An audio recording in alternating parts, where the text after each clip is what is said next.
It's 1 o'clock, and then I should dial, what's his name? Yeah. Let's see, what is his name? Hawkins, oh, there's David Hawkins. And I just spoke with him 5 minutes ago, and he says, is Clyde coming? And I said, I think so, but I'm not sure.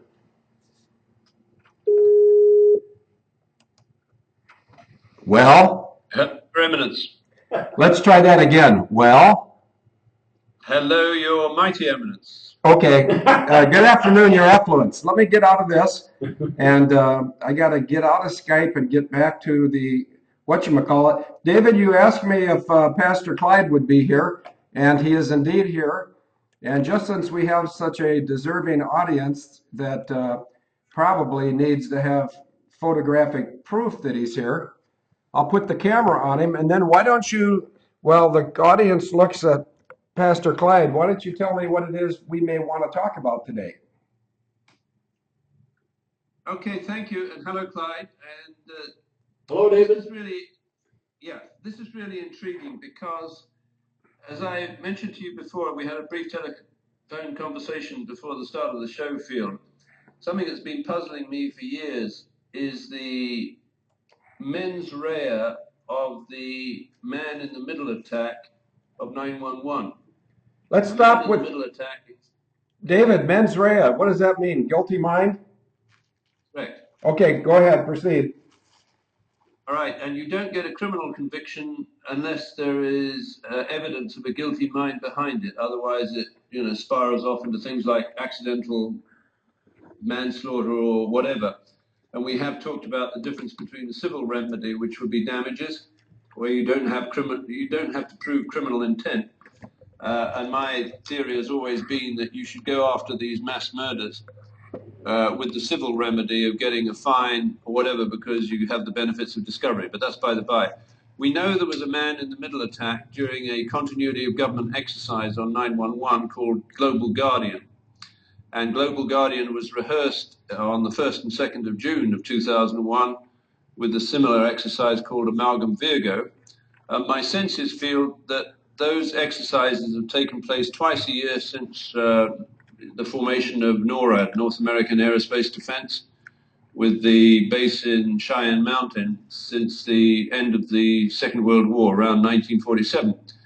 Now that means people with evil intent, or mens rea, if you will, would be watching on a regular basis the war games that were staged essentially between Canada playing the role of a red team attack and America playing the role of a blue team defense, and occasionally Canada would simulate an attack, an airborne attack over the pole by Russian bombers or whatever turned their crank, basically.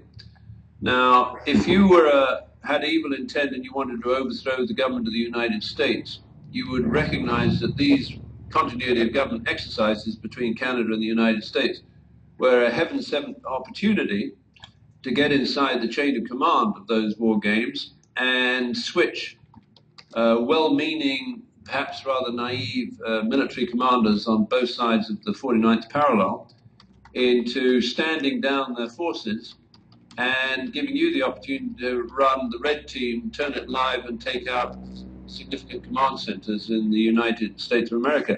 So, Field, I'm going to ask you to describe, from a strategic or a tactical point of view, the stupidity of that 30-hour blue air stand down during Amalgam Virgo, and presumably the same applies to Global Guardian. Over to you. Are you asking me to make brief comments on the stupidity of having a 30-hour stand down? I don't want them to be necessarily brief. I just want them to be significant and laconic. Okay, brief is laconic, but I will give you a 45-minute answer to that, or something less, because as everyone on Livestream knows, I got the very last lemon Danish from Gwen's Bakery across the street. By the way, it's only a little over a month, and we'll have some people here. In fact, it's rude of me to eat in front of you, so there. Pastor Clyde didn't get one, so you can look at him while I gobble my thing. Speaking of that, the question that you just gave me, I think, while I fumble with my live stream producer to make sure Clyde's there. Is it stupid to have a stand down? Well, I think the history speaks for itself. And the history is that during the 30 hours on September 11th of 2001, the United States of America had 4 targets hit and 1 target missed. The 4 hit targets were World Trade 1, 2, and 7, and the Pentagon. The missed target was the Capitol, the U.S. Capitol, and I'm capable of changing my mind and updating my thinking, and you're going to see a little updating in my thinking. We've been saying for years, for 6 years specifically, boy, these Danishes are really sort of crumbly. Not crummy, but crumbly. We've been thinking that Canada attacked the United States on 9/11, and they might have been proxied. They might have been patsied too. And it may turn out, now that we, wait a minute, I got to put the camera back on myself for emphasis, because nobody's read chapter 16 yet. Mainly because I haven't written chapter 16 yet. But chapter 16 is going to start with a statement that if 9/11 truth hinged on the Parker Brothers board game Clue, that if Abel Danger or Hamish or Agent Chips were to say, I believe it was Miss Peacock at Wedge 1 with the Raytheon A3 Sky Warrior, then the consortium that includes these lovely names, Hellerstein, Mukasey, Comey, and Mueller, they'd have to look at their cards and then look at my face or your face, David, or the face of Abel Danger, and they would have to say, I cannot prove you wrong. And so what we're going to suggest now going forward is that a consortium, not led by a Peacock, but participation from a Peacock involved there. There's a couple of targets, and please correct me when I stop talking and start eating my lemon Danish from Gwen's Bakery across the street. But there's a couple of people that may have been targeted on 9/11 that were not hit. The Australian Prime Minister, I believe his name was Howard, and I believe he was in with the Congress and the Senate that was going to be destroyed if the second Raytheon A3 could have replaced United 93 in time to make it look like United 93 followed American 77 into Washington, D.C. And of course, that would just look that way because American 77 went to Whiskey 386 Alpha Airspace and was, that word, don't help me with this, David, I'm going to get it. It's vaporized. That's what happened to my college classmate, Chick Burlingame. He was vaporized along with his crew and his passengers and his American 77. Had Captain Jason Dahl's United 93 been on time, departing Newark's Liberty Airport, he would have rendezvoused after he is dead, of course. It's all done by remote control and drones. And the tick-tock, in fact, let me grab my timer. This little tick-tock right here is ticking on the FAA, the FBI, the Airline Pilots Association, because since the time that I and you, David, and Abel Danger, if you will, addressed how the 9/11 jets were replaced by remote drones, and in fact that the 9/11 jets themselves, including Captain Chick Burlingame's American 77 and Captain Jason Dahl's United 93, they were also droned. And the droning process on the real airliners, those being American 11, United 175, United 93, and American 77, the point at which the drone technology was energized would be about the same time that the pilot flying the aircraft, which is not always the captain and not always the co-pilot, but they alternate, and whoever was flying each of those aircraft, at the point where he surrendered physical control of the aircraft via manual inputs to the flight controls, and he pushed a button that might say AP1 or AP2, Autopilot 1 or Autopilot 2.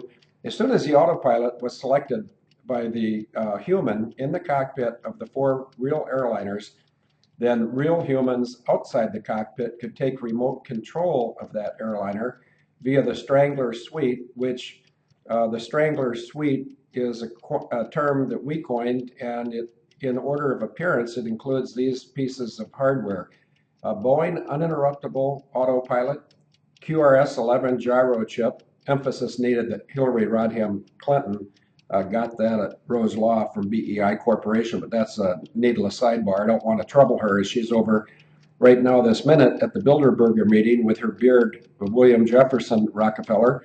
And I have reason to believe that yesterday at the Bilderberg meeting, a person missing named Ben Fellows may have been seen there. And I'm talking to people in the United Kingdom, including the Tugboat twins and a pair of Tonys. One's an Irish Tony, one's an English Tony. That's their real names. That's not, fluff. Anyway, the QRS-11 gyro chip, the third item is the SMAC-sonic insulation, which is actually rocket fuel, which vaporizes the aircraft when electronically detonated via the KU band, which is number 4. KU band transmissions, that facility is on most of the aircraft today around the world that are glass cockpit airliners, and what it does ostensibly for the benefit of the traveling public is it allow them to be entertained and do emails on their way from Minneapolis to Austin, Texas. Oh, I might have slipped. Forget that. Let's say Dallas, Texas, because I might have been in, I don't know if it's called Bunnell Road or Mount Bunnell Road, but if anybody out there is familiar with what I wrote yesterday about 3604 Bunnell Road, might be Mount Bunnell Road in Austin. In chapter 16, you're going to see 3 dangerettes and 1 agent with a bunch of daring do hanging around Austin, Texas, surveilling the property at 3604 Mount Bunnell Road. If anybody wants to look that up, you'll find that a guy named, what is his name? Andrew Sharp Peacock. He lives there. He's 74 years old. Well, that Peacock isn't as sharp as his middle name would lead one to believe. He married a woman whose name is Penny, P-E-N-N-E, and if you went back and checked how many times in the last 5 years in the fiction we've talked about Penny Pasta, P-E-N-N-E, P-A-S-T-A, one might conclude that we were all over the Peacock and the Penny 4 to 5 years ago. And I'm going to prove that by doing a Google search as soon as I come up for air. The other 2 items of the Strangler suite include 2 of the F words. First F word is FADEC, F-A-D-E-C, Full Authority Digital Engine Control. That's how they took down the Airshow F-18 up in Canada and the 2-seat FA-18 on April 6th of 2012 at Norfolk. In both cases, the FADECs were attacked electronically and remotely, I allege, causing both of these aircraft to lose thrust below minimum single engine airspeed. Let's not worry about the pilot garbage. I can explain that later. So you got these 6 items that allow the real airliners to be droned, and the remote control of those real airliners to go to whoever the maestro was in the morning of 9/11. And we've been barking up the wrong tree, perhaps. That's not an admission, but it's certainly starting to appear that the Canadians were patsied and they were used to attack us, and that the real villains may include a rogue player from Australia, William Jefferson Clinton, the rogue player's daughter or daughter-in-law, and the targets that they missed because Jason Dahl's 93 was too late to rendezvous with the other drone A3 Sky Warrior owned by Raytheon, who, interestingly enough, lost 5 of their senior executives on the morning of 9/11, and they were in 3 of the 4 targeted flights. I'm going to come up for air, David, but I think it's quite possible that an organization, I just want a yes or no. Have you ever heard of this organization, David? It's called ANZUS. Yes. Okay. Correct me if I'm wrong. Australia, New Zealand, US. It may turn out that the attack of 9/11 was a backdoor attack in which a bunch of pedo-fem people like my sister, Jamie Gorelick, Hillary Clinton, and Sasquatch. I don't think she participated. She's not smart enough. But a lot of these very unhappy women that don't like the fact that families are led by men, they use some agents, including perhaps Julian Assange, who was grew up in the white supremacy, and they may have used the ANZUS mechanism to attack America and lay it at the feet of Canada. And I don't think there's any entity in the world that's been pointing the finger at Canada more than Abel Danger, and more correctly, me. So let me just take my finger and point it down to Australia, New Zealand, and the ANZUS treaty, if you will, that formed a three-legged self-defense organization sometime after World War II. And if we were to put a C in front of ANZUS, we'd come up with Kansas, and Kansas had a song called Dust in the Wind. David, is that a long enough winded answer? So I'm suggesting that President George Bush in the E4B, his wife, whose name escapes me, oh yes, Laura Welch of Welch's Grape Juice, she was in the U.S. Capitol building. So if they could have gotten Angel, if they could have gotten the Capitol, they would have taken out the Congress, the Senate, the President, the President's wife, and the Prime Minister of Australia. Now that's just a brief overview. I can give you more details if you like, David. Over to you.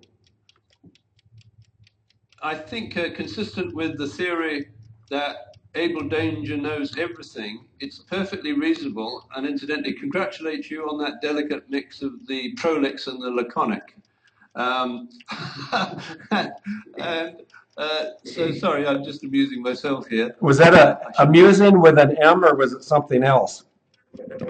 Yeah, something else probably.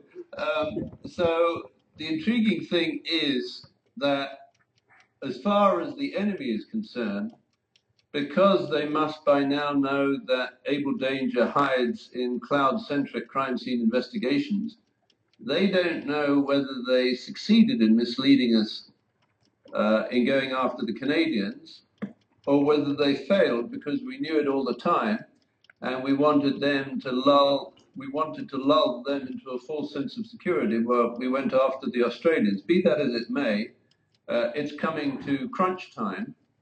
And I've just seen, I did a little Googling while you were doing your prolix laconic routine, Phil, and I've just come up with a reference to Anna Louise Strong that relates her to the Weather Underground and Barack Obama. Turning the clock back, Anna Louise Strong is a cousin of the pedophile, hybristophiliac, genocidal psychopath by the name of Morris Strong, who's hiding out in China right now. Anna Louise Strong was, it would appear, a pedophile feminist, a pedofan. And she was an episodic lover, or an erstwhile lover, of Jane Addams at Hull House. And her girlfriend, Ellen Starr. Now, the combination of Jane Addams and Ellen Starr looks very similar to me to the combination of your sister, Kristine Marcy, and Leonora Guardia.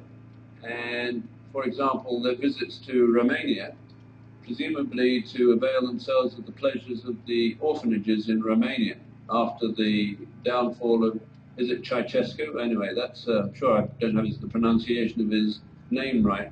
But I just want to read this little stuff on, and it's disappeared from me. Let me put it up again.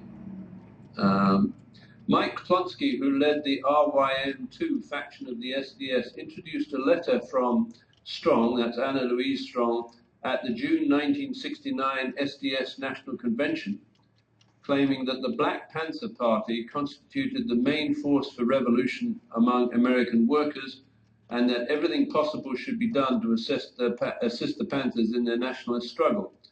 This claim was interpreted by many attendees as the official Maoist line, as Strong, then residing in Beijing, had previously been expelled by Stalinists for deviationism from the Stalinist line. Gee, these people are pathetic. SDS factions were at the time competing to be recognized as the official purveyors of Maoist thought in America. Weather Underground terrorist co-founder Bill Ayers, a fundraiser, close friend and confidant of Barack Obama, states in Fugitive Days that Strong provided a printing press for the Black Panthers upon WUO's request, that's the Weather Underground. So it looks like the propaganda theme behind this mens rea stretches back to Anna Louise Strong and Jane Addams, and therefore back to Toynbee Hall in August of 1888 and the murder of the prostitutes who were probably trying to blow the whistle on the use of their children for the purposes of pedophile entrapment. So they killed them and terrified them. And so we have now a direct connection through Barack Obama, who was groomed by pedophiles in Jakarta when he was 8 years old, between the Picton Pig Farm and the Toynbee Hall. Anyway, let's go back up to ANZA. So that's right, it's Australia, New Zealand, and the United States of America. So the hypothesis is that these people, or extorted insiders of the ANZUS chain of command, military chain of command, had been monitoring, perhaps for decades, the biennial, I can never remember the difference, continuity of government exercises between Canada and the United States. And both military chains of command got very lazy and lackadaisical and feel, I'm going to come up for air. Can you remember the particular bizarre 6-item elements of that fighter flow diagram for Amalgam Virgo and give us your comments? Over to you. No, I can't, but I bet you if you prompt me, I can. I'm busy making myself look skinnier and better postured on the camera. I don't think it's working. The fighter flow diagram you're talking about, are you talking about 6 things that are the same? In other words, 1, 2, 3, 4, 5, 6 items that are identical, or are you talking about 6 different items? I'm talking about 6 identical items. Is it a Budweiser 6-pack of beer? Correct. Okay, that's how the little short hothead from Arizona, who's even fatter and has poorer posture than myself, and that's not an ad hominem attack, it's just the truth. In his case, he was a POW, allegedly, from 67 to 73. What's not so alleged is, well, I can do you one better. If anyone in the chat room holds me accountable, when I get done with whatever I'm about ready to say, which even I don't know because I speak in stream of consciousness, I'm going to send to the chat room an image of an F4, and I just got it this morning. You can have it in color or you can have it in black and white. It's totally up to you guys. I do both. This F4 was pushed over the side of an aircraft carrier after the F4 had been stripped of all usable parts. Now, how do we know that, or how does the people who found this F4 at the bottom of Subic Bay in the Philippines know that? Because there's all sorts of panels missing off the aircraft. The canopies were missing. Of course, if the crew had bailed out or punched out or ejected, that's ejected, Ginger, easy. If they had ejected, the canopy would be gone too, as would the seats, but the panels wouldn't be gone. So it's very, very likely, speaking of John McCain being more full of hot air than he is full of fresh ideas, somebody ought to poke a pin in him and maybe he would erupt and blow away like a balloon. But having said that, I think it's really childish to put 6 Budweiser cans on top of a Canadian CF-18 because we always thought it was a childish bet between the Canadians, such as John McCain's wife, Cindy Hensley, I think that's her name, but she's getting sort of rotund also. Maybe it's a high roughage diet, who knows. But anyway, John McCain in July, anybody that finds me misspeaking, please correct me in the chat room. In July of 67, there was a forest fire on the Forrestal. It's a USS Forrestal, it's an aircraft carrier. John McCain's the guy that started the forest fire. Forest fire is a play on words. It's a fire aboard the Forrestal. So Navy and Marine aviators have always referred to it as the forest fire. There's nothing funny about this. I think 127 Navy guys lost their life fighting the fire that John McCain started when he did. Some people refer to it as a hot start, and that is wrong. It's actually called a wet start. Easy, Ginger. A wet start on an A4, which has a J52 engine made by Pratt and Whitney. When you go like this to the crew chief or the plane captain, crew chief is Air Force talk, and Air Force didn't have A4s, but sometimes A4s would go to Air Force bases. And when you wanted the guy on the ground to give you compressed air to turn your engine, to get the engine started, you'd go like this, and then the guy on the ground would add air to your air start unit, which would turn your engine. And when the engine got going about 10%, wasn't that interesting? I didn't do that on purpose, but it sounded like the engine started. No, it wasn't. It was this timer going off. But when you hit about 10%, the engine starts to get introduced. This is ignition, and that's because in the A4 single engine jet, the throttle, there's only one throttle. Some people that are really fancy and sissies would call it a power lever. But anyway, you take the throttle and you start banging it outboard, and what you're doing when you're going this way on the throttle is you're hitting some igniters. Actually, you're hitting switches that cause the igniters to excite, which means in burner cans 4 and 7 on the J52 engine, the equivalent of spark plugs would start sparking. And then once you get the spark going, you come around the horn. That's pilot talk. It means introduce fuel at about 15%, but it's always ignition first and fuel second. What John McCain did, and he's not the only one that did it, I believe he did it on purpose. I've done it on purpose. I've also done it accidentally in both A4s and F4 Phantoms. When you either accidentally or on purpose elect to put fuel in the combustion chambers before you introduce the ignition, think of a spark plug in a car. What happens is you have a bunch of unspent fuel in the bottom of the cans, and you also have a little vapor in there, I think just by default. And then when you introduce the ignition after the fuel, you get an explosive start, which actually creates a giant fireball. So it looks to the casual observer like your airplane's on fire, which it's not. And if you do the absolute wrong thing and you look at all the people on the ground or on the deck of the carrier and they're stunned and their eyeballs are about the size of dinner plates, and then if it happens to be at night, you'll also see that the whole world is orange. And I'm speaking from experience. If you do the wrong thing and you determine that you're on fire, so you shut the engine down, the airplane's going to burn.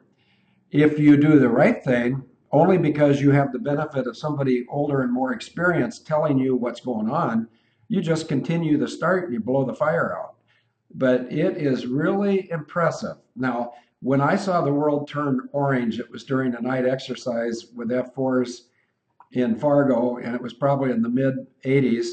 And we're a pretty competitive bunch, meaning people that fly those types of airplanes. And so it was always a big race to see who could get their engine started the first and move or taxi the aircraft the first. Sort of an unofficial, childish, and unprofessional competition that went on 100% of the time. And on that night in history, I had a good chance of being the first guy to get going. And I was in such a hurry, I forgot to hit the ignition. It's different on an F4. There's 2 throttles and there's little buttons. You don't have to go bang, bang outboard like you do in an A4. You just go click, click on your buttons and you hit the ignition.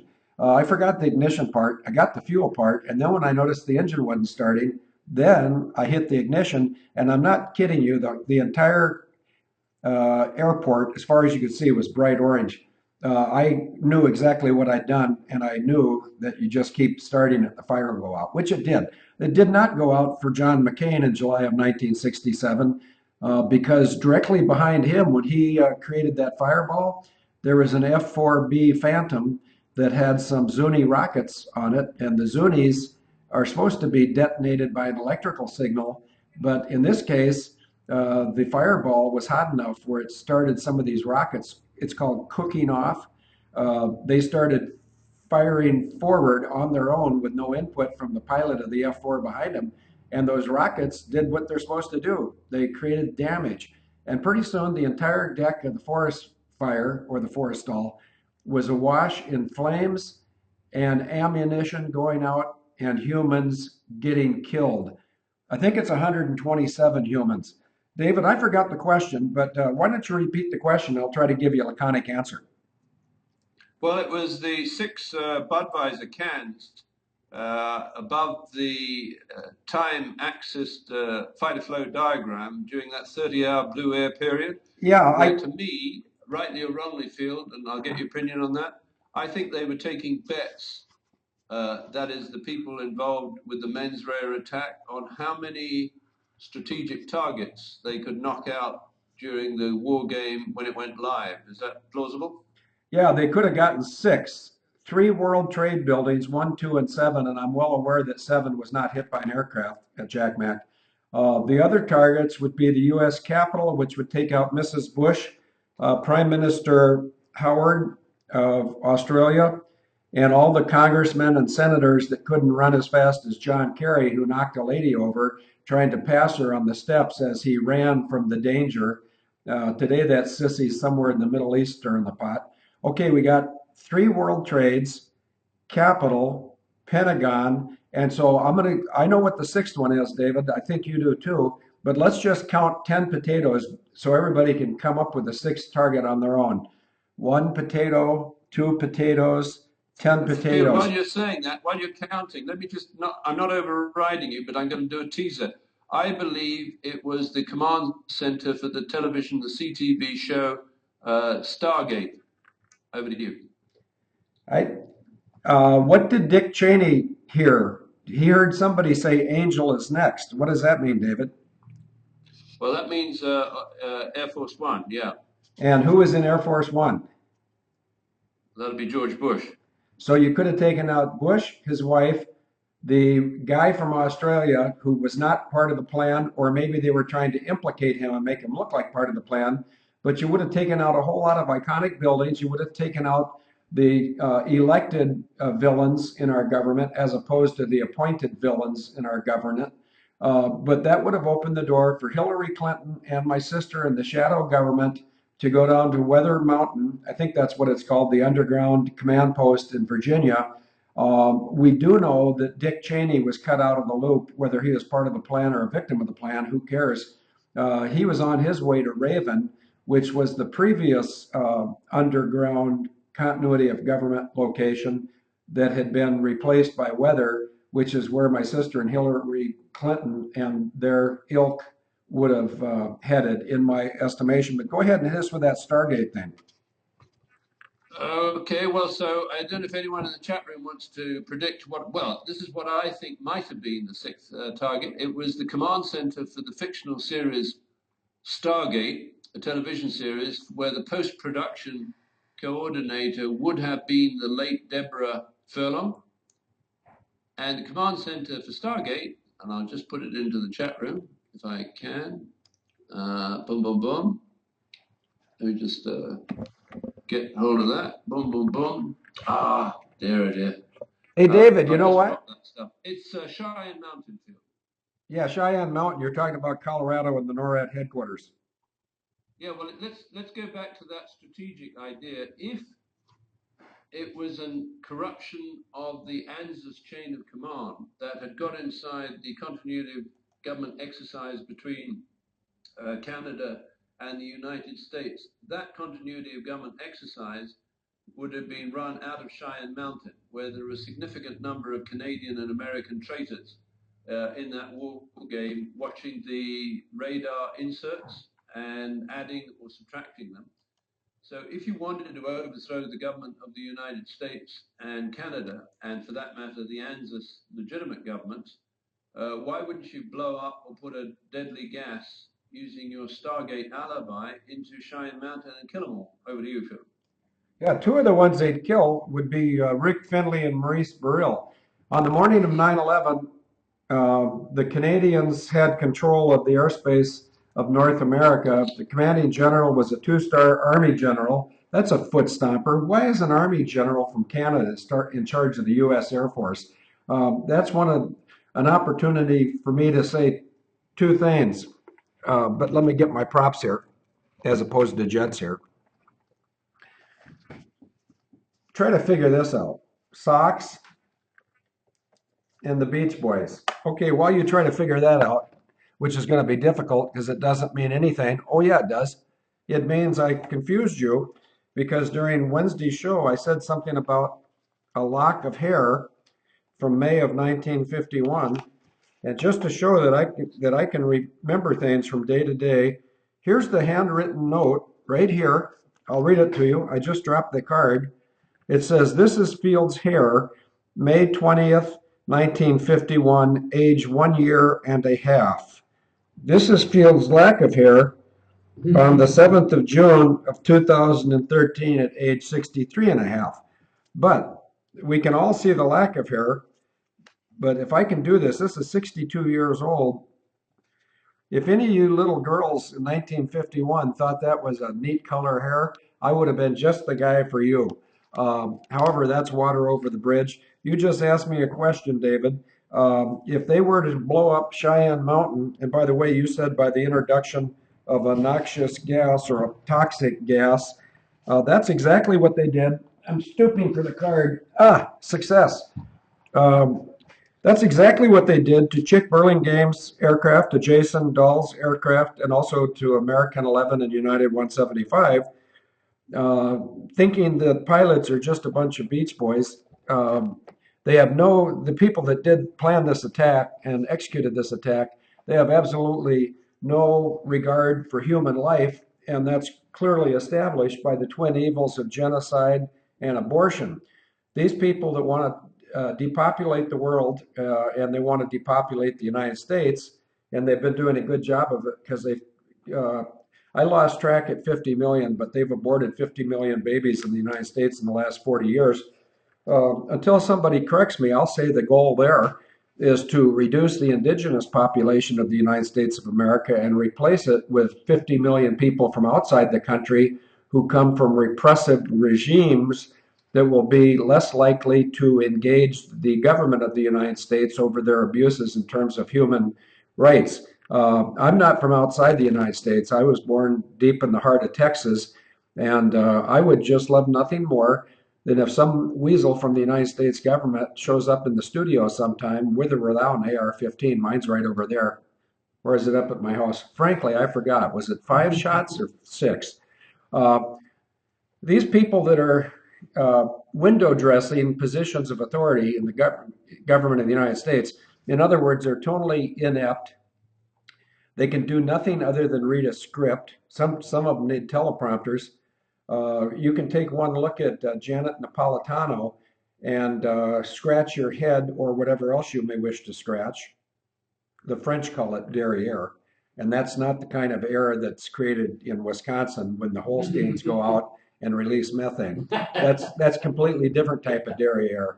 And frankly, I'd rather be around a methane-filled Holstein than Janet Napolitano. However, I digress. Yep, they certainly could have gone into NORAD headquarters, introduced a gas, just like we know they did to the 4 airliners, those airliners being American 11, American 77, United 175, and United 93, and they had to introduce the gas to the 4 airliners to put the crew and the passengers and the hijackers all to sleep before the exchange was made between the decoy and the drone. And if anybody wants to review that, all you have to do is go to YouTube and put in Captain Sherlock solves 9/11. I think the next 2 words are director's cut. And I'll do that right now while I turn it over to you, David, unless I fail to answer your question. No, Phil, that's pretty good. And so let me just talk about this Cheyenne Mountain, what was happening in 2000. The Combatant Commanders Integrated Command and Control System, CCI C2S program began in 2000 with a Lockheed Martin contract to upgrade all of the mission systems within Cheyenne Mountain, which included the space surveillance systems for delivery in 2006. Now, your verminous sister would have been the chief operating officer of the Small Business Administration, forcing companies like Lockheed Martin, a major United States defense contractor, to take on board these 8A companies, a significant number of which are run by pedophile feminists. So she would have been able to insert, if that's the appropriate word, into the upgrades of the Cheyenne Mountain Command Center, pedophile feminists who would have been in a position to facilitate the ANZUS man in the middle attack, right in the middle of the Global Guardian and Amalgam Virgo continuity of government exercise. So it comes back to that argument. They think we've been decoyed by going after the Canadians as principals of the attack, but they don't know and they cannot prove whether we have or we haven't. We may, through your inimitable chaff generation techniques field and that delicate hybrid prolix laconic delivery, they may have been tricked into thinking that we've been decoyed and not really understood that we've gone behind the decoy to go to Melbourne in 1991, right through to 1993, where it appears that a child groomed by the White Brotherhood as a pedophile entrapment expert was monitoring the communications between pedophiles in Victoria, Australia, and handing that over to the Victoria police to take out his and his friends' enemies. So who would be the friend of Julian Assange in this loop? Well, it would be Andrew Peacock, the guy who mounted a coup that nearly blew John Howard out of the water, but subsequently John Howard came back, and in 1996, John Howard sent Andrew Peacock to Washington as the Australian ambassador to the United States. Now, it appears that one of the business ventures of Andrew Peacock was an investment in child care centres in Australia. The presumption has to be that when he arrived in the United States, he was fully familiar with pedophile entrapment and quite possibly a victim of it. And it's very hard for me to work out when a child is subjected to this kind of assault at a very early age, at what point the child becomes guilty of anything. Because by the time they reach teenagedom and maturity, one would presume they are totally controlled by their handlers who groomed them. So the pedophile feminist matrix that has been built probably over centuries, at least dating back to the 19th century with the Jack the Ripper murders, I feel we have to accept that it's intergenerational. And to all intents and purposes, people like Barack Obama are robots. That is, there's a wonderful word, disinhibited. They can watch someone being tortured to death in front of them without any change in their pulse rate. And that's akin to the technique used by the British in taking the Nazi concentration camp commanders and running them through Camp Camp Watton up in Aberdeenshire, and monitoring their vital signs while they watched these kind of horrors. And when they had established that the individual would not fade or fail under questioning, they sent them to the United States to infiltrate or set up the CIA. So back to ANZUS. So we have, during a continuity of government exercise, we have a surprise visit made by Bill Clinton to Melbourne. His wife is the junior senator from New York, and she's in New York. His daughter, I believe, is somewhere around ground zero. And Andrew Peacock, I think by then he's on his second marriage, but living with this Penny woman, who was the United States ambassador to Mauritius. And if you look at Mauritius and SOS, you find that in 1990, they set up an SOS Children's Villages. So these scumbag, and this is where the mens rea lies, they can be male, they can be female, they have custody and access to images, which if published, would have the individual in those images torn to pieces or ostracized by their families and their friends or their fellow prisoners. So it really is total control by a pedophile feminist matrix that can turn on or turn off a simulated war game exercise into a real attack But it gave, obviously, Bill Clinton a nearly perfect alibi, except as far as he knew, Abel Danger had never been shut down in 2000 at Garner, Texas. It was actually more powerful than ever, and there were people whose role in the intelligence community dated back probably to the year before you went to the US Naval Academy, were actually watching Clinton and biding their time because these people, let's call it Abel Danger for want of a better term, knew that if they arrested these people too early, in spite of the number of dead that would result from being saved by a premature arrest, the big picture would go unscathed. So I think now Abel Danger is getting very close to that strategic opportunity to snuff out the ANZUS Pedofem network forever. Over to you. Well, I just posted something in the chat room, so why don't you go look at it and then give me a guttural urging, or maybe just grunt or exhale when you see the item there that says Field M Pini Pasta. Why don't you tell me when you see that? Make a grunt noise. Well, I can always make a grunt, but I'm not quite sure what I'm looking at. Peony pasta? Yeah, well, what's the first name of Andrew Sharp Peacock's wife? Penne. How do you spell it? How do you spell Mrs. Peacock's first name? David, have you succumbed to old age? Now you want me to grunt, right? No, no. I want you to tell me what Mrs. Peacock's first name is and how to spell it. Okay, P-E-N-N-E, Penne. Okay, well, take a look at what I just put up there. Pen and pasta, and the date's the date is September of 2011. And I was writing, you were writing the smart part, I was doing the fun part. And I'll just read to you. Penny pasta, lesbian cults, pedophile oaths, guild of patented, whatever. I used the German version so shy little Agent Vanny doesn't hurt herself while she is making some penny pasta, while her pastel teaberry IOC is blank, blank, blank. I'm going to do something. We're going to take a little break here, and we're going to demonstrate either the blind luck or the design results of the way we collectively write at Abel Danger. David, I want you to clear your head. Tell me when your head's clear, and I'm going to give you a question.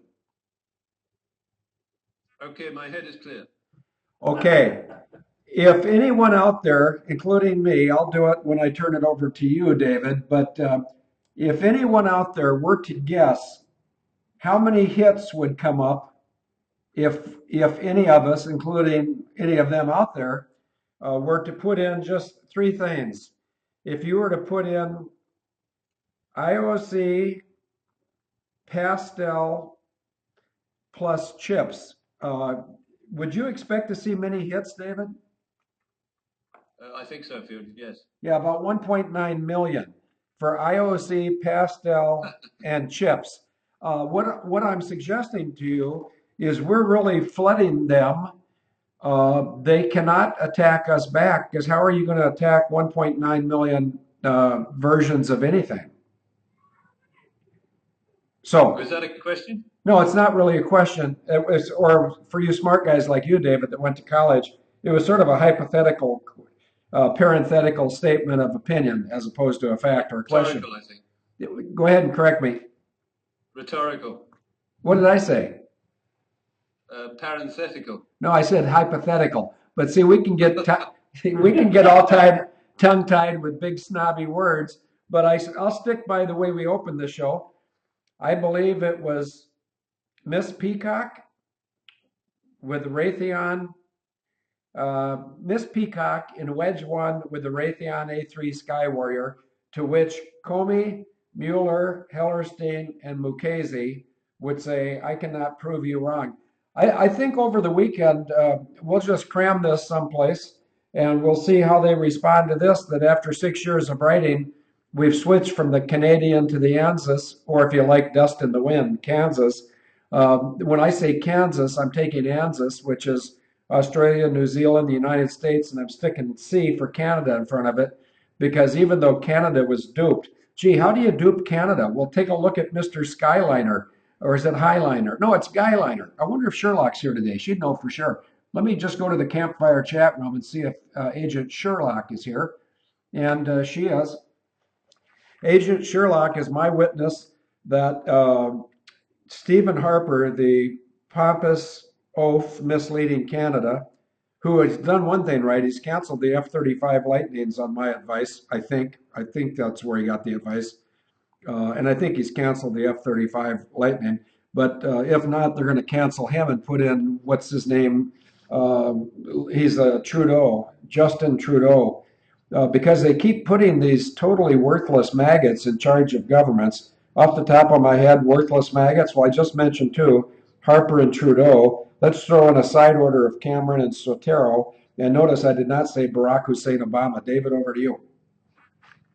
Yeah, thanks, Phil. So I've just did a little search about Cheyenne Mountain, and in novels, the bunker is destroyed in The Moon is a Harsh Mistress, is infiltrated for special services, is a government site in Footfall, and is a non-Neuro stronghold in Brain Jack.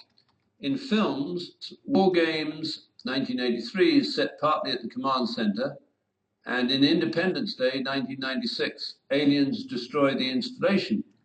In television, Stargate SG-1, and incidentally, Deborah Furlong was the post-production coordinator for Stargate 1, and they killed her in... say Ireland. Go ahead. I was going to say Ireland, but you got it just about on cue. Yeah, it's so difficult to stay ahead of you, Phil. That's really causing my brain to explode.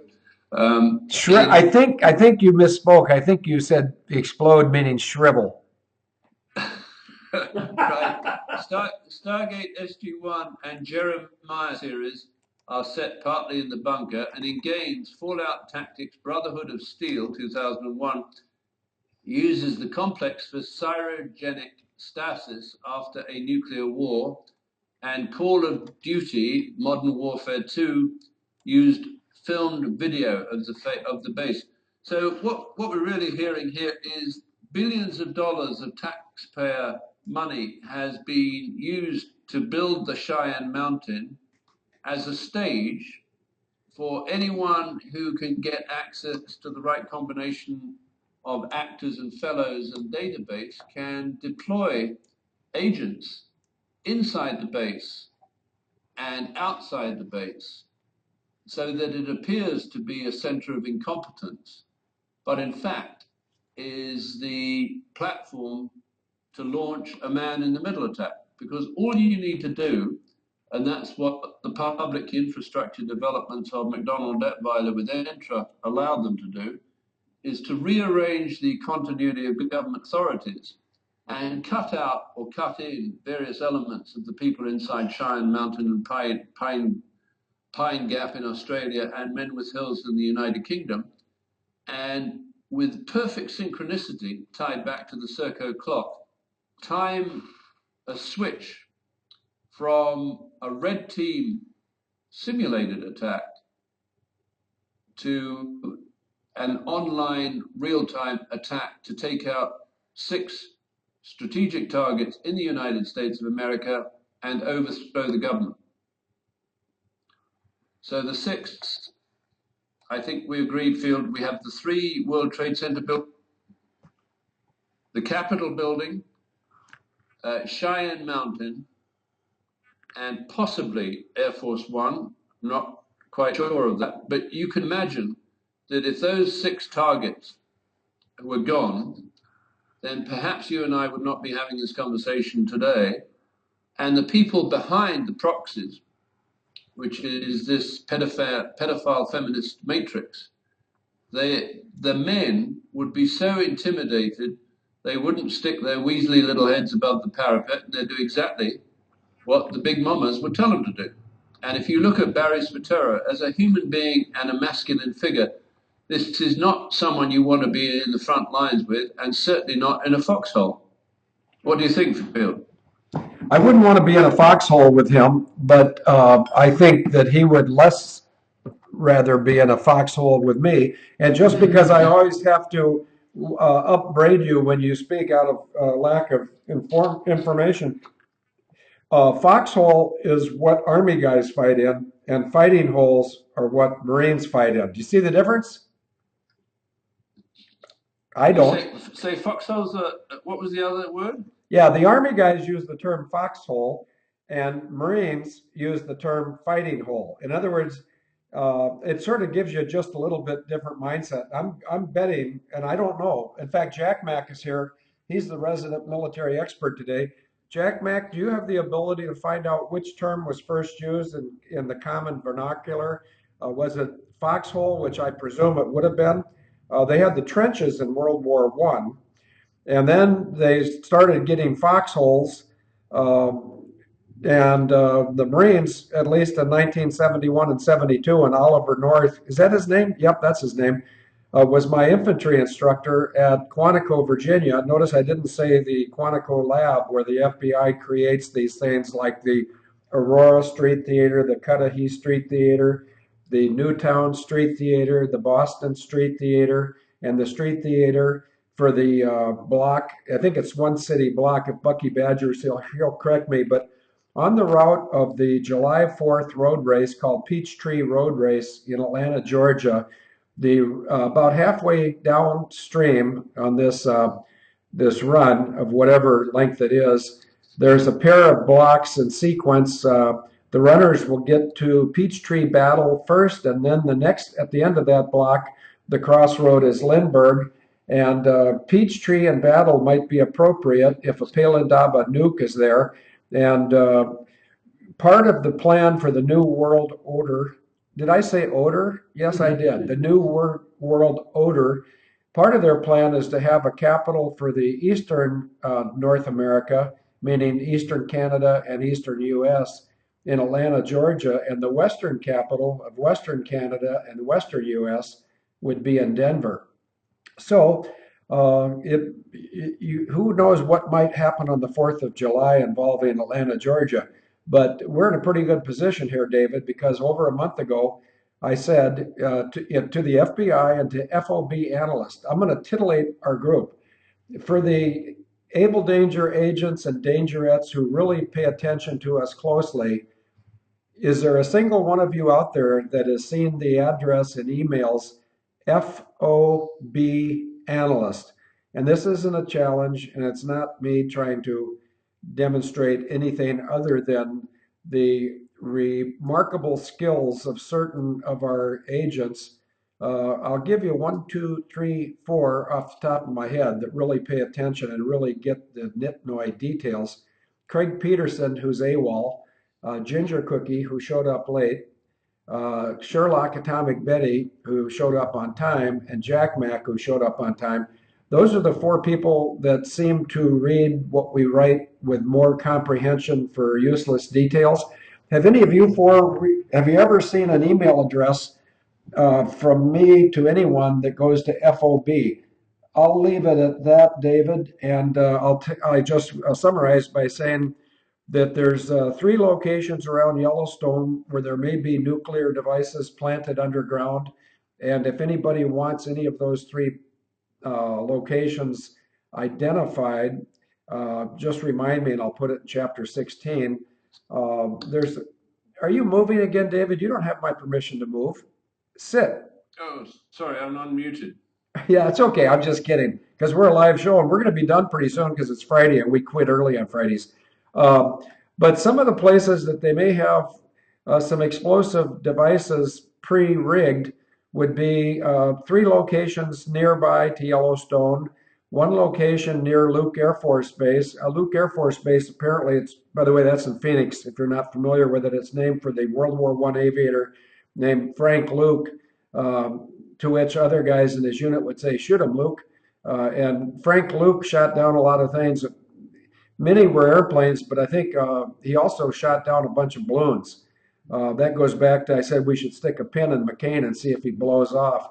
Somebody in the chat room pointed out that McCain appears to be playing the race card because McCain's son, who just got married last week in San Francisco, his son is a helicopter pilot, or as we say of the Canadians, ham-fisted helicopter pilots. Uh, and McCain's son, who is a white guy like me, or a white guy like this secret agent, he married a woman who's not a white woman, which is neither here nor there. But it looks to some of us like McCain will do anything to get one more run to mislead this country. And that isn't going to happen. We could just bring out our treason charges again. In fact, David, did you pick up on the 7 governors that I sent the misprision of treason letters to on May 20th? Remember, I sent it first and foremost to Barry Swatero, Punahou 79, but I sent it to 7 governors. Do you remember any or all of those governors? No, Phil.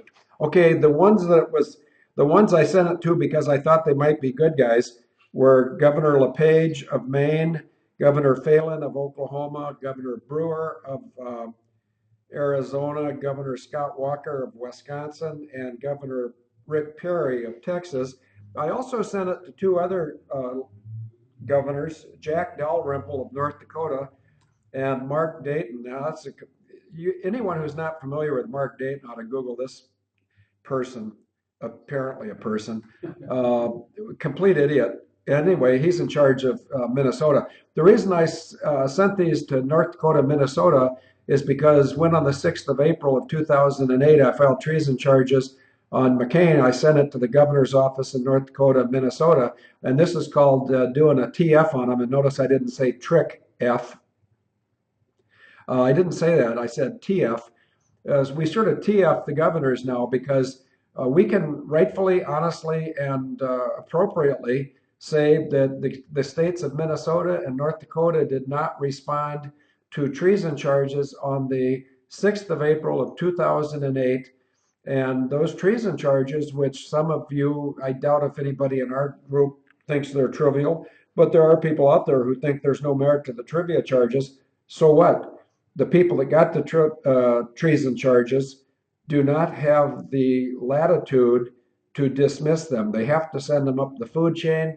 Governor Hoeven of North Dakota and Governor Pawlenty of Minnesota did not do what they are compelled to do under law, U.S. code.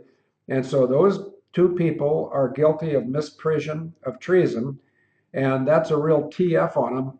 And I promise that I'll explain what TF means if anybody doesn't know, but I'll do it in print in the fiction. I will not clutter the airwaves with some rather unsavory words. David, over to you. Yes, thanks, Phil.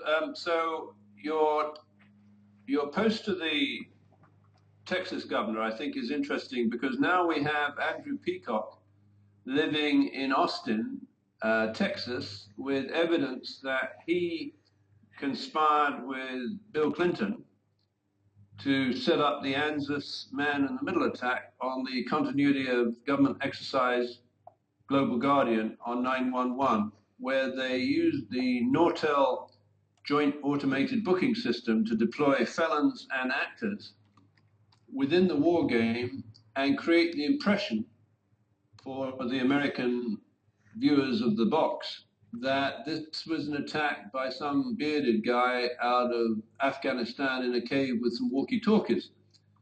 And there is a note, maybe that someone in the coffee room could find that, the chat room, that the reaction of Bill Clinton while he's in Melbourne at the invitation of Andrew Peacock's daughter, who one presumes is a party to the pedophile feminist movement in Victoria, he said that this, I knew immediately that this was Osama bin Laden.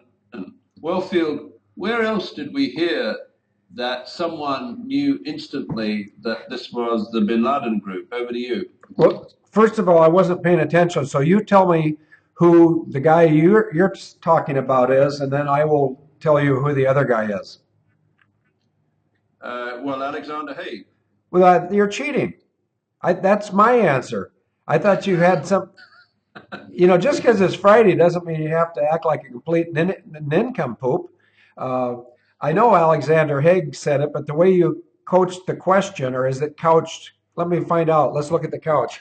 Yeah, the way you couched the question, Alexander Haig is the answer, but you set it up by saying somebody else said it's the work of whoever. So, David, that was No, unfair. I said it was Bill Clinton in Melbourne said to whoever was listening to this clown that he knew this was Osama bin Laden. Well, therefore, the implication is he's reading the same script as General Alexander Haig, right? Yeah, okay, I'm with you. I agree. And of course, that's a play. It's another. That's a 2001 version of the 1972 story where Peter Jennings, the Canadian-born, I don't know if he was NBC or ABC or who, but he was a mouthpiece. And in 1972, he was on the ground in the compound of Olympic Village in Berlin, Germany, when some Israelis were attacked. And he says, "This looks like the work of the Red Brigade." Peter Jennings buzz off. Oh, wait a minute, never mind. He has buzzed off. I guess he was a smoker because he died of lung cancer. But the reason I take issue with Peter Jennings is not because he's a Canadian, not at all. There's no difference between a Canadian and American except for the people that are trapped north of the 49th parallel. You're in a colony run by the Queen with a gay guy with a lot of guy liner. And for those of us below the 49th parallel, we're trapped in a colony run by the Queen with a guy who's sort of ill-defined. Which reminds me, David, I'm going to put you on the spot, and then we're going to have to quit this in about a half hour or so. Did you see an email, or more appropriately, did I send you an email today regarding Mitt Romney, forensic evidence of the forgery of the long-term Barry Obama Sotero Punahou birth certificate? Does any of this make sense? Did you see it? Yeah, I saw that field, and I would classify that as decoy stuff because what has happened, going back to 1979, when your sister became assistant director of the Office of Personnel Management, she would have access to all of the files of wannabe and current at the time public servants and the particular sexual preferences, particularly if they involved children. So she could sacrifice a dozen Barry Soteros in the hope that the public will then follow the rabbit down the hole. But I believe we've moved way beyond that, and it's not the Queen, it's the pedophile feminist matrix, which dates back hundreds of years. And we have to go after the matrix because itself, it's an obscure concept, I think, in organization theory. The matrix is essentially self-healing. That is, you can knock out the nodes. It's the same logic with ARPANET. If you can knock out, let's say, Cheyenne Mountain, if you have distributed decision systems, then they can do without Cheyenne Mountain. That was the basis of the continuity of the government exercises developed by the Brits. Over to you, Phil. Did you say anything at all worth our listening to? I can't remember. I can't judge whether I say what is worth listening to. I talk like you talk, you see, and I never know what's going to jump into my head. Yeah, well, I think something just jumped out, and so close your ears so it doesn't jump back in. I'm going to go to the chat room and see what we have going on here. Well, we have a pair of cats in a bathtub. So anyway, you said that you dismissed that stuff. Oh, I like this picture, Ginger. Thank you very much. The only part, don't mention who that information came through this morning, but did you notice where that information came from or who it was addressed to other than me and you, David? No, Phil. I didn't think so because you wouldn't have dismissed it so quickly. And I'll send you an email or call you after the show and tell you who it came from. And it's very legitimate, and it has nothing to do with my sister or her team. It's somebody who's extremely well placed to make that charge, and I will send you the stuff again so you can see it more clearly because I might have convoluted it a little bit to protect the source of the party in Washington, D.C. that sent me that. But enough about that. What time did you want to quit today, David? I can go to the bottom of the hour if that's all right. Yeah, it's fine with me. Let me see if it's okay with the boss here. Can you make it to 2:30? Yeah. Okay, good. Pastor Clyde says he'll stay till 2:30, but he hopes to have more quality stuff out of the other guy. He is pointing at the camera when he said the other guy. Notice I did not say David Hawkins. So David, over to you. Thank you, Phil, and thank you, Clyde. So I'm going to just focus for the remaining minutes, I believe, on this ANZUS man in the middle attack and the power that would accrue to the team in Victoria in the city of Melbourne of developing a monitoring system which can monitor communications flowing through the Pentagon and at the same time monitoring the exchange of images and conversation amongst the pedophile community in the vicinity of Melbourne. And it seems to me pretty obvious that if you can keep your tabs on who's selling or making what by way of child pornography and make sure that those individuals that are exposed to blackmail and extortion then move into the political parties, whether they're Liberal or Labour or whatever, it would be very easy with an archive of that kind of imagery to control both sides of the House. And in most governments associated with the mother of parliaments in the United Kingdom, you have what's called a bicameral House, that is a two-party system. And the advantage of that is you can manipulate the public's perception of these guys. You can lay out a scandal for an individual leader of one party, have the public manipulated through the media into going after that individual. Perhaps an election is called or the Governor General steps in and fires the head of one party or a sitting Prime Minister. And the great majority of the public feels satisfied that democracy is in action because the bad guys are taken out. Of course, the problem for that is the good guys are taken out with the bad guys and the serious manipulators remain totally invisible and unaffected. And I'm just reading from Anna Louise's strong 1936 article about the terror trials in Moscow. Along those lines, what we end up with, and I'll just read this, what motives moved them? What did they hope to gain by political murders? So let's assume that George Bush was the target for one of those murders. Kamenev's testimony gives clearly the motivation of the group. By 1932, they all recognized that Stalin's policy had been accepted by the toiling masses of the Soviet Union and that all hopes for the rise of the political opposition to power by ordinary political methods had failed. So this is what exists in the United States today. There remain two roads, either honestly and completely to end the struggle against the party or to continue it without any hope, however, of mass support, with a political platform without a banner, i.e. by means of individual terror, which is what you have in the United States today. We chose the second road. We were guided doing this by boundless bitterness against the leadership of the party and country, and by a thirst for power to which we had once been near and from which we had been cast by the progress of historical development. And this is a guy called Zinoviev who's talking.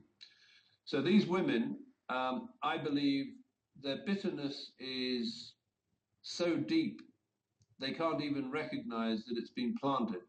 It dates back to their childhood. I think many of these women were abused. They were rewarded for providing sexual services to adults. They were told that heterosexual marriage was exploitative, that biological children with biological parents is an offense against nature, and they are ready to kill in massive numbers. I believe the Bill Ayers, Bernardine Dawn conspiracy, they had come to accept that it would need to have 25 million dead Americans to guarantee the success of their revolution. And I think they still hope to achieve that in their lifetime. The general outline of the plot was not without some cleverness. A number of the leaders of the party and government were to be murdered as nearly simultaneously as possible by agents who, when caught, would be identifiable as White Guards or Gestapo agents without involving the chief conspirators. So my prediction would be, Phil, is that Bill Clinton in Melbourne, had the fourth plane hit the Capitol building and these other attacks gone through, like Shy Mountain blown up, Bill Clinton would have tried to get back into the United States of America, and his wife, Hillary Clinton, would have alleged that he was the principal behind the attack on the American government. And she would have had him arrested and shot. Now, there's a thought. I'll just pause there. What do you think? Do you think that's plausible? Over to you. I don't know what's plausible, but I know what's possible, and it comes right out of the Bible. It says with God, anything's possible. And with his allowing people like this to be such great enemies of his, who knows? Maybe the hatred between the Clintons is sufficient where one would take out the other. And of course, right now today, I'm sitting over here with Pastor Clyde, but it looks to me like someone, and I'm guessing CCW, just put up a picture of 2 Russian aircraft, and so I might have to go back over and look at that. But you know, you're talking now about Hillary Clinton arresting Bill Clinton if he tried to come back into the United States after 9/11, if he in fact participated with a Peacock arrangement.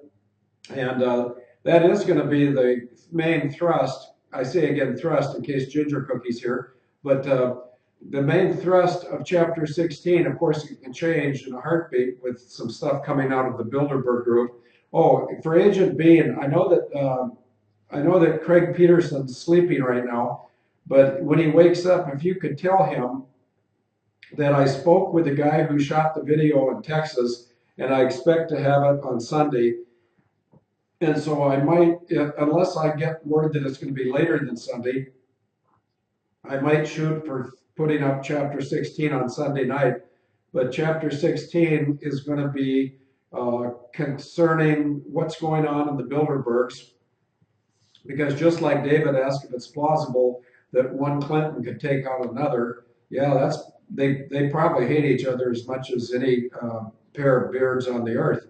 Out of competition, for one thing, and the fact that they're just absolutely vulgar people.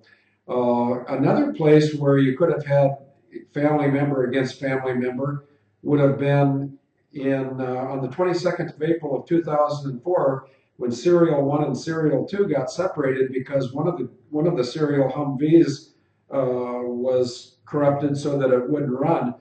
I think that it may be possible that what they were trying to have happen there was have Kevin Tillman and Pat Tillman, the most aggressive of the 2 people within their serials, and get them to start shooting at each other, brother against brother, because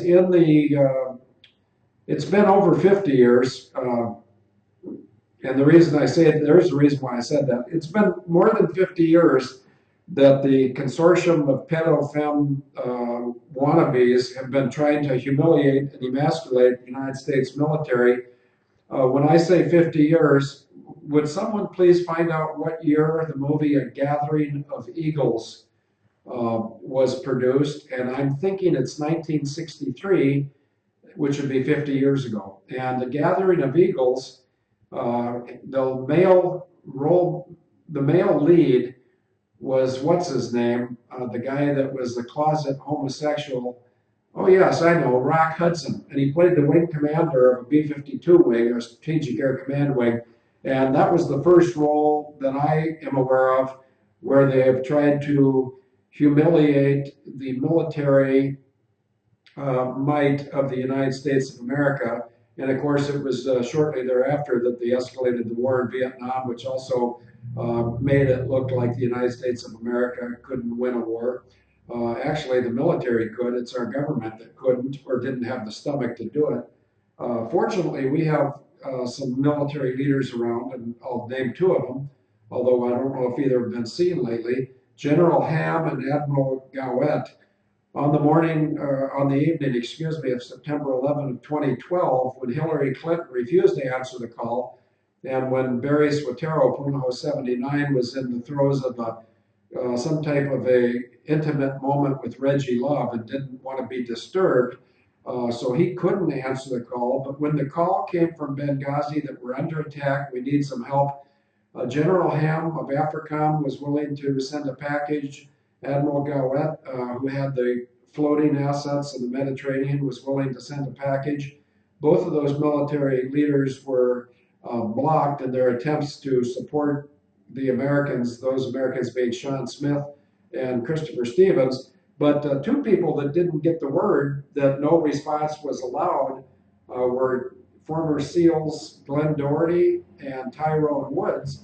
And I don't think a SEAL would allow himself to be constrained like that. But the only two people that answered the call on the morning or the evening, excuse me, depending on what part of the world you're in, of 9/11 of 2012 were Glenn Doherty and Tyrone Woods, and they held off that attack for 6 or 7 hours before they succumbed to the overwhelming superior firepower of a whole bunch of angry people in whatever country that was. Benghazi is a city in Libya. So, David, I don't remember what your question was, but I think that we don't have to care if it's plausible. We know it's possible, and we do know that in Chapter 16 that we're going to be talking about Atlanta, Georgia, and what some of the plans for it in July might include. And we're going to be talking about Austin, Texas, and the home at 3604 Mount Bonnell Road, which is owned by Andrew Sharp Peacock, who is not as sharp as he once might have been. And then, of course, there's the recently concluded Constitutional Sheriff's meeting in Missouri, where they awarded the most valuable player to Milwaukee, Wisconsin Sheriff David Clark. So David Hawkins, I think it's possible. I don't know if it's plausible. It seems plausible to me. But you just come up with the idea, and I'll come up with the fiction, and we'll make it stick in Chapter 16. Over to you. Okay, Fields, and continuing with this report from Anna Louise Strong, the late Anna Louise Strong, cousin of Morris Strong, dated 1936, and describing the terror trials in Moscow, and this idea of creating two levels of conspirators. One, the secondary people, the lower level people who are controlled and dumped and used as decoys and patsies. And I think we'll feel that there's a significant number of people in that category in the Canadian chain of command, the American chain of command, the Australian chain of command, the New Zealand and the United Kingdom. And the majority of these people will have got into that position at an early age, perhaps students at university or even while they were children, through grooming to hate heterosexual marriages and their children. Remember, Karl Marx said something to the effect, abolition of marriage, even in the most radical flare-up at the infamous suggestion communist. So people like yourself and your heterosexual friends with children are the prime target, particularly as you're white and lucid, if occasionally prolix. You are a target for these people. And I wouldn't be surprised if your sister had you actually in her records at the Office of Personnel Management, which she privatized through Bill Clinton to her former boss at the Office of Economic Opportunity in 1994, who was then Frank Carlucci, the president or chairman of the Carlyle Group. And whether she specifically identified as a threat, I mean, it would actually be a huge strategic error of her not to recognize you as a threat, because she would know that you would know a great deal about her more than anyone else on the planet, given your track record through the military. But anyway, be that as it may, she would have identified the key secondary people who would need to be thrown to the wolves or arrested and shot. Remember, she's the, what is it,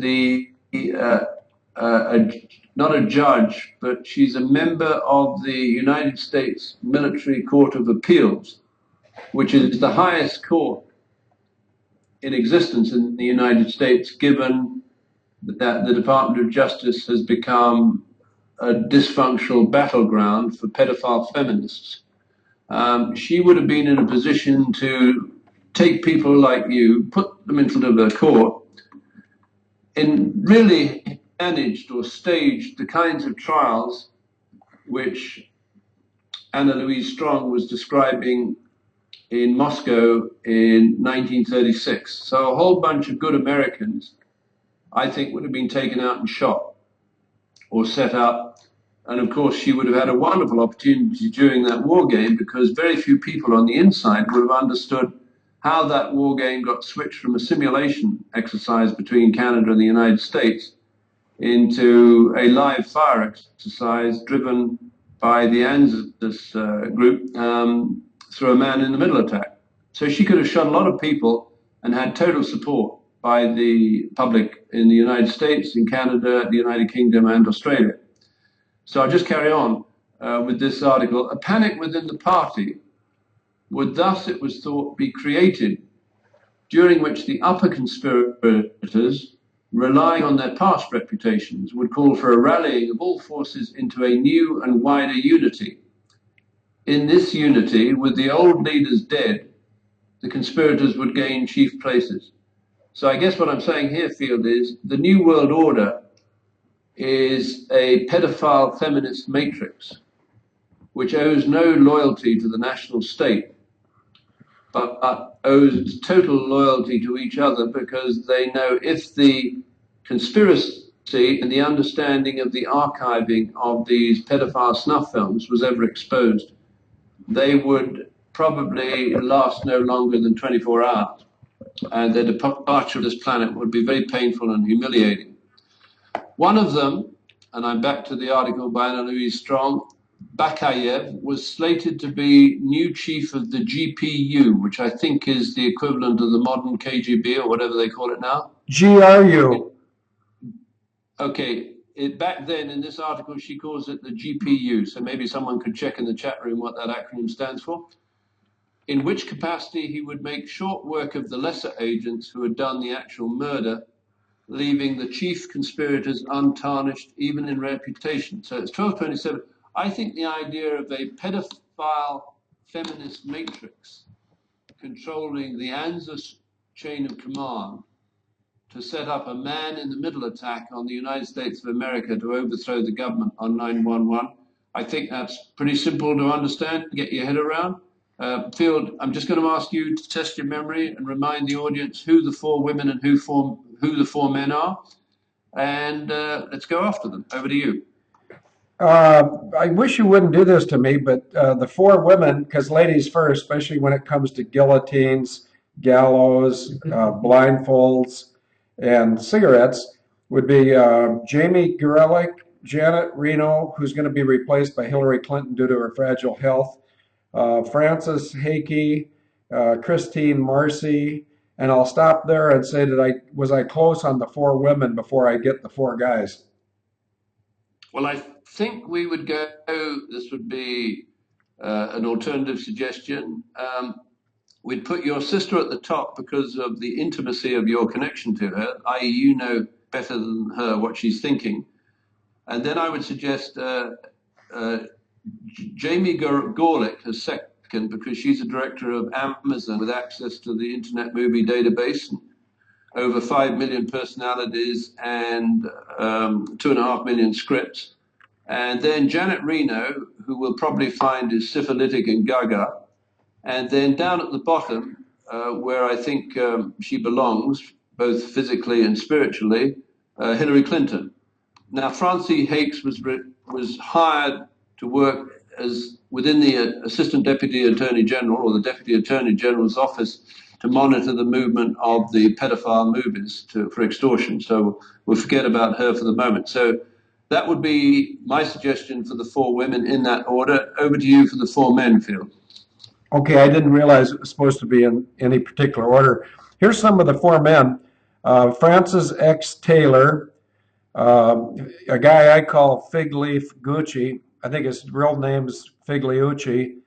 We no longer need Eric B. Marcy because he's connected through a bearded relationship to one of the women, number one off the top of my head.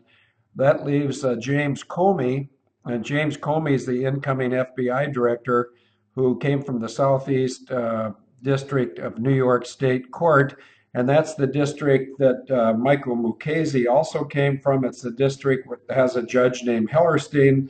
Hellerstein is the judge to which everything related to 9/11 goes through him. He's the clearinghouse to make sure none of it ever sees the light of day. So I got three of the names. I got Francis X. Taylor. I got Comey. I got Figliucci. Which one am I forgetting, David?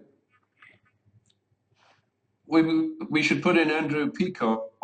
Let me just, so we have Andrew Peacock, I believe, because he's Australian and resident, well, now in Texas, but in that period he was in Washington, D.C. I think we could assume that Andrew, Andrew Peacock would have known your sister Kristine Marcy. And between the two of them, they would have been setting up these pedophile traps.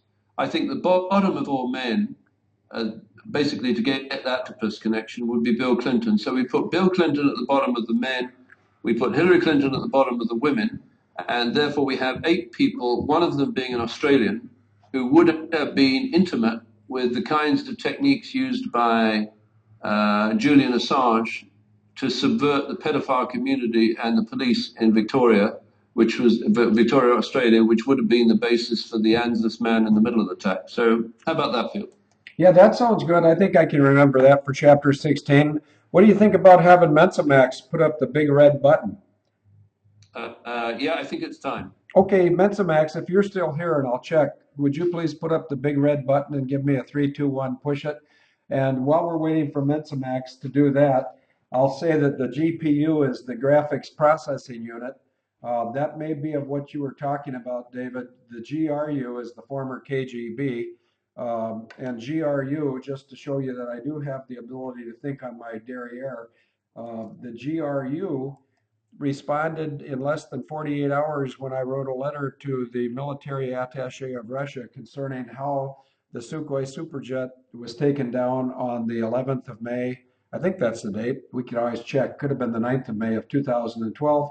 But the Sukhoi Superjet was in direct competition with Warren Buffett's Bombardier jets. And so somebody, and notice I didn't say Warren Buffett, somebody wanted that Sukhoi Superjet to no longer be a competitive market player because the regional jets, which is a bad idea to begin with, is a crowded field. Yes, I did say crowded field. I didn't say crowded house. And Embraer and Bombardier don't want to give up their market share to the Russians who build a superior product. So Oversight says, thank you, David, and some other guy. So let's all go have a good weekend. And if Mensa-Max continues to be obstinate, oh, right on call, there's the big red button. Now, if he just gives me a 3, 2, 1, push it, there's the 3, 2, 1. I got to put the camera on the button. As soon as he says push it, you can see my fingers ready, and I'm ready to push this button, but I'm not going to go off prematurely and push it before he says push it or push it real good. And I'm going to sit here waiting patiently for my command of execution. And that's different than a command of preparation. And I didn't say preparation H. A command of preparation is ready, aim, and the command of execution is fire. Or in this case, 3, 2, 1. And there's the button, but nobody said push it yet. I see oh, wait a minute. No, that doesn't count. I almost pushed it. Mensa, you're simply going to have to put up push it or push it good or something like that. And if my finger gets tired, Ginger Cookie left, so somebody else can put up push it. But being obstinate, I'm not going to push it until, oh, there we go.